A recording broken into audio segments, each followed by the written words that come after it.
Ah, yes, Dragon's Dogma. So, in the wake of Dragon's Dogma 2 coming out in a few days, as of the recording of this video, I decided to replay it, and since I saw that a lot of people are getting interested in trying out the first one shortly before the new one comes out, I decided to make a quick little video tutorial series, I guess, about stuff I've learned, because I've been playing this game for 10 years, and I keep going back to it. It's an awesome gem. But it's got, you know, like, there's a few things you might not understand. The thing I'm going to talk about here in this video is the Bitterblack Isle cheese. And then in the next one, I will go into resetting. And I'll actually set this up because it matters for both. So if you go to the main menu, you have the option, once you've unlocked it, to switch to hard mode. And what that does, I mean, it'll say here, but basically it makes the game a little bit harder, but you get more XP and you get more gold. The stamina becomes harder to manage. You get to keep all of your character progress, but the world completely resets. So you can essentially, using this, you can New Game Plus at any point in time. However, you can always switch back to normal difficulty if you don't want to play in hard mode. So you can just switch to hard mode and then back out. I'll leave it in hard mode because I like to play that way. But it's up to you whether you want to or not. It's, you know, you level up faster, but you also have a more challenging experience. So I will move fast, and in this I'll just show stuff to do early on. How to quickly get to Bitterblack Isle and get some good items from there. This is definitely cheese, so if you want to play the game as intended by the developer, then feel free to just skip it. What this will do mostly is shave off some of the grind of the game though, and since it won't be too long till Dragon's Dogma 2 comes out, that might be nice. To, you know, get a little further into the game and see what it's really got to offer, because it is, at the start, kind of a slow burn. And, you know, if you're not interested in that, then just shut off the video now. So I'm gonna run into the flame to trigger the cutscene, because you can't beat the dragon here. And then I'm going to switch to Strider for this. Although, if you wanted quicker progression through a specific story quest that you have to do to unlock the main hub of the game, then you may want to pick Mage, and I'm gonna go into this in the other video, so just dropping a note here so you know. If you're just trying to cheese Bitterblack Isle a few times to get a bunch of items and gold, then it's better to do it this way. As Strider.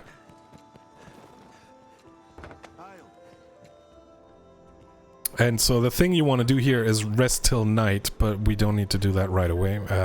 Just kind of went in there mistakenly.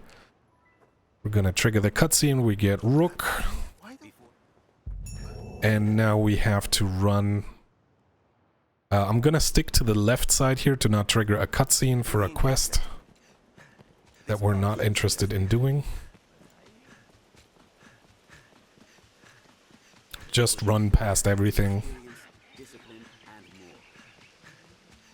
Resist idle exploration unless you have the time and energy to do so.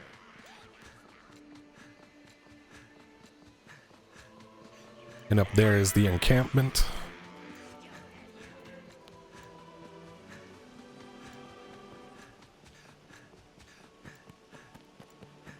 So to be able to access Bitterblack Isle, the requirements are pretty minimal. All you have to do is run up here and do the first quest until you're allowed to make your pawn. You cannot go to Bitterblack Isle before that. So we just run in here and we talk to the rift thingy. It gives us a quest. And we just run back down here.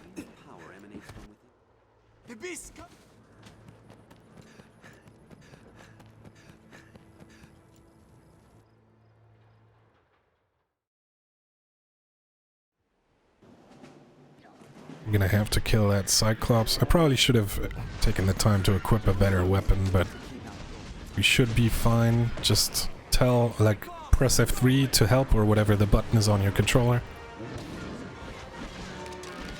And then we go into bow mode and we shoot him in the eye a little bit. You don't want to go too far or this guy initiates dialogue and tells you that you can't go that way, which is a little, you know, a little annoying in the midst of combat because you lose control. Oh yeah, I forgot that there's goblins there.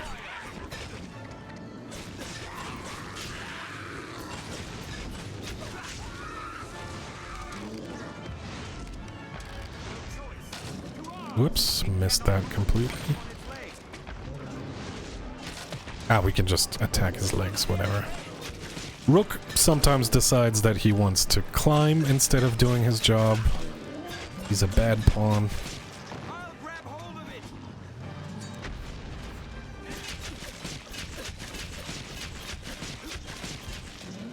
And there we go.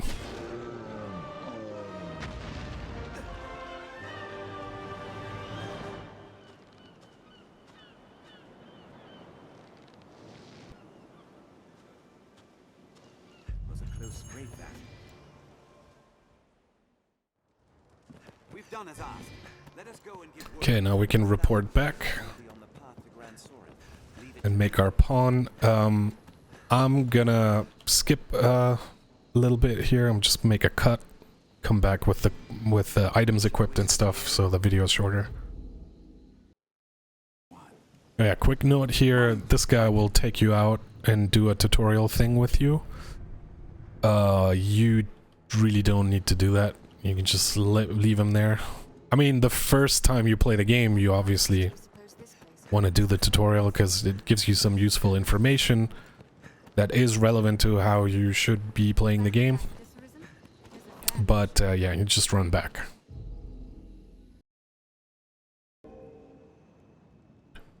Alright, so after getting your pawn, you want to make your way back to Casardis and rest till night.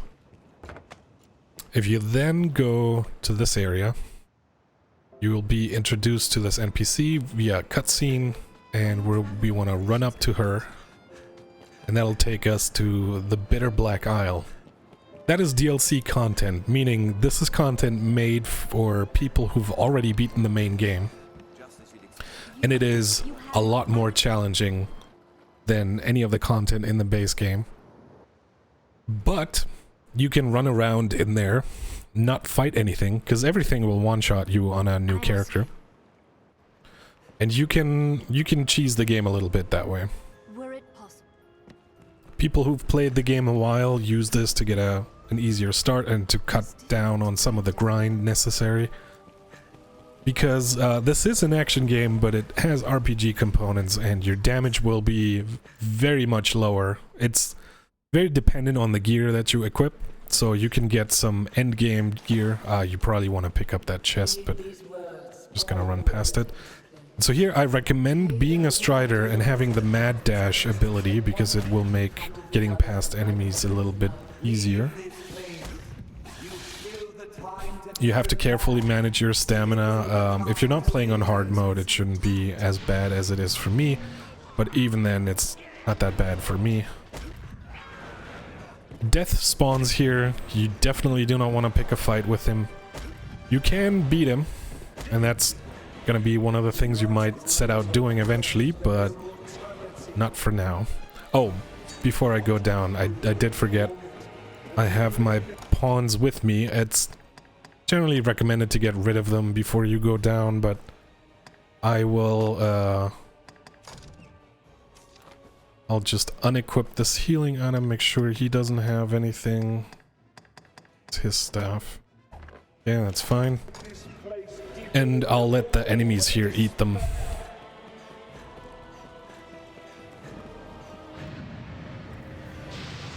So while death is still a thing,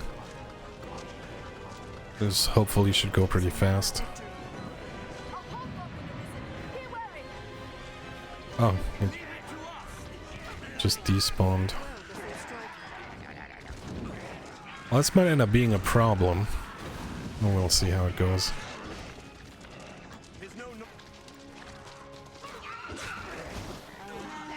There goes Rook.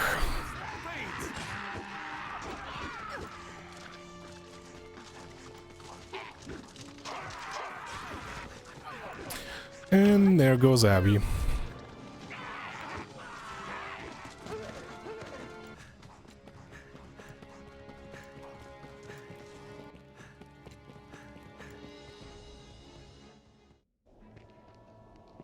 Alright, now we get introduced to Barak. He sells some useful things. Most notably, you may want to... You need money first, but... you may want to pick up... some Martyr's Talismans. Those can be used... You only get one from him per run, but those can be used to double your experience gains for a few minutes. You can also... look through his stuff, see if there's anything useful. He's got a bunch of weapons. You might get some upgrades for your character. A little bit better protection. You know, just go through the list. And to get money, you can get it in here. There is an exploit, so this is going to be up to you if you want to cheese that hard or you want to do the more legit way.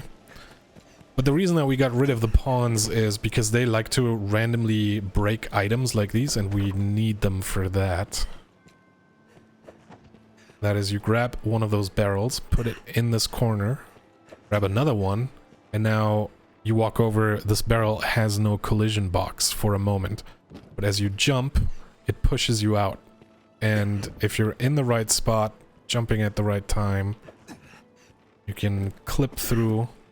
So you just look down a little bit, get in this corner, keep jumping, and eventually it'll push you through. Then in here, you get a Ring of Perseverance. This is the most important item, I would say. I don't actually need it. I already have plenty of them, so I'm just gonna discard it again.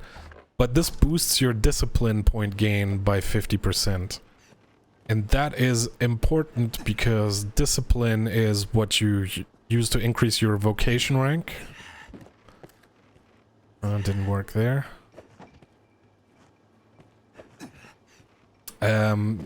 So your classes, basically, your class levels go up, which unlocks skills to buy, and you also use discipline to buy those skills. So with one ring, you get 50% more. It's a percentage of the experience you earn when killing monsters. We can also open these doors with Moonbeam gems. And this door takes you there, but it's locked. So, I'll show the path to get the key to open this door. And that is through this one.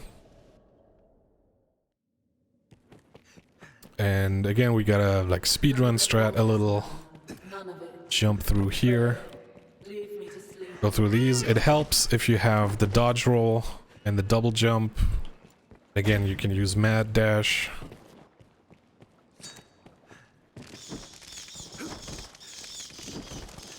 Want to go through here, dash past these guys.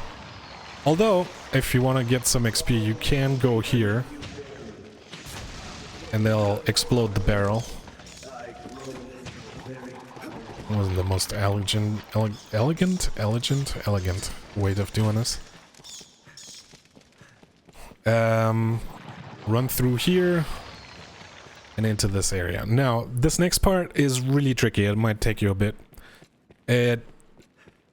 Since everything's probably gonna one-shot you, you want to know that you can hit escape and then save and continue in certain spots to make this a bit easier. You want to go up here. Oh yeah, if you have the Pilfer or Master Thief skill, you can also use it on that big guy there. Oh, yeah, see? There's these mages that constantly cast stuff. And it takes a little bit of practice to dodge that. And I'm actually not very good. Luckily, they don't one-shot me anymore.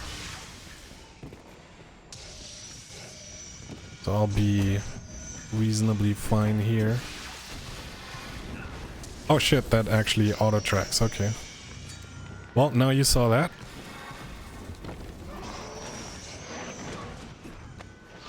And then the key's right here. You can try to get the chest, but I don't necessarily recommend that.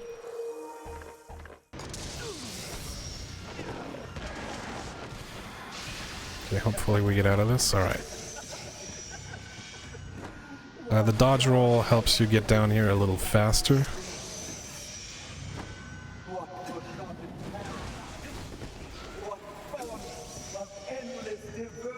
Alright. It wasn't too bad, but it could have gone way better. But we got the key and we're out. You want to spend more time in there, there's a bunch of chests. And all the way along this there's chests. I'm not opening them, but they have randomized loot that might be good for you. So if you want to spend a little bit more time here, just save often and see what you can get away with. It's kind of fun. And then we just get back out.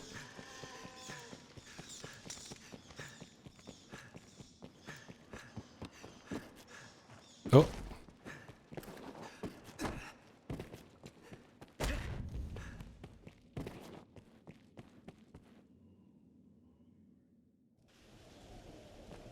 Okay, now that we're back here, we can go and open this door. But before that, I'm gonna talk a little bit about stuff you can get here. You can find king washes here, for example.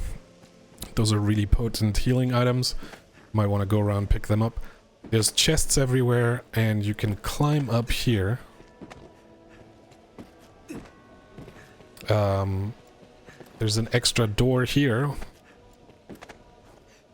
And you can't get well, you can get one barrel that's up here down to that door, but you can't get another one, so maybe there is a way to cheese that door as well. For now, we're just gonna open this chest and get a wakestone shard here. Then come back around. There's a chest in there. Chest there. One over there. Watch out, there's snakes that jump at you. And spiders. This is another path forward, but we're not gonna worry about that one. There's another chest here. Another moonbeam door that can't be cheesed. And if you drop down here, then you can double jump into this area with yet another one. There is, however, also that chest down there. So, you know, just run around and explore a little bit. In this area, right now, there's nothing dangerous. Here's a cheesable door. Another one here. And another one here. So you can just grab barrels from back there, bring them over, and get through there if you want. The items you get, they're pretty powerful. You can sell them or use them. Now we use the key to open this to actually get a moonbeam gem the legit way. So if you don't want to cheese through doors, or you want to get some at the top where you can't use the trick, then you're gonna have to come along this path. We have another boss spawn here. We're just gonna sprint right past him.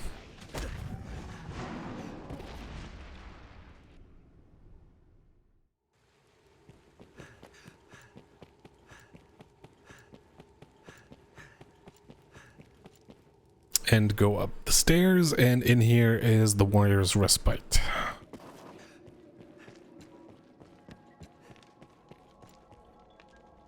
Here we find Barrack again, and we can pick up some stuff in here. There's a lift stone. This will teleport you back out. And then up here, there is one of the moonbeam gems hidden away. You can find more of those, but it gets trickier. This one is the one that you can just run through and get. Honorable mention, lots of throw blasts here. These items are basically grenades, very powerful, a bit annoying to use. You can cheese a lot of bosses with them though, because they deal a ton of damage. And you have to, it's like the drawback is you always have to go back into your inventory, equip one, and then you can throw that one. We also get a chest down here that usually has some Bitterblack items. These can be purified at the start of the dungeon and turn into random loot rewards. Okay, so with that all done, we could just lift stone out and reset, and then we'd have an extra moonbeam gem. Or we can go back and use it and get the item if there's an item you want multiples of, for example. Then on the next reset, those will all be back.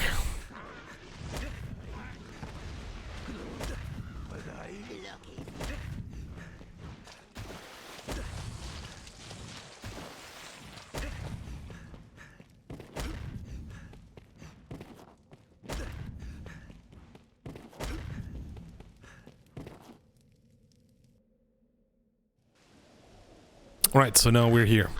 I do actually recommend getting 4 of those Rings of Perseverance. So everything that I did, you will have to redo. Well, you don't necessarily, the Moonbeam Gem is optional. But if you redo this 4 times, get 3 Moonbeam Gems, then you can get the doors upstairs. And you could glitch through all the doors every time, get all the items and sell them. You could start the game with over 1,000,000 gold, which is a lot early on. It's not that much if you're super late game though. So it'll be convenient to do and shave off some grinding and just make it so that whatever you encounter with vendors, you can buy it all. You can always have curatives with you and stuff like that. It's a nice to have, not a must do. It's up to you.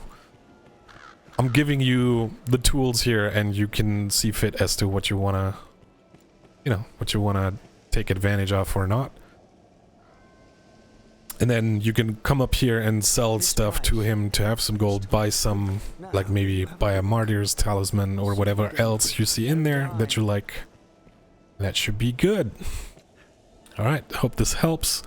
The next video goes into how to quickly get through early stages of the main quest. Because there's other reasons why you may want to reset the game. I'll talk a little bit more about it then. So I hope this was useful. Take care.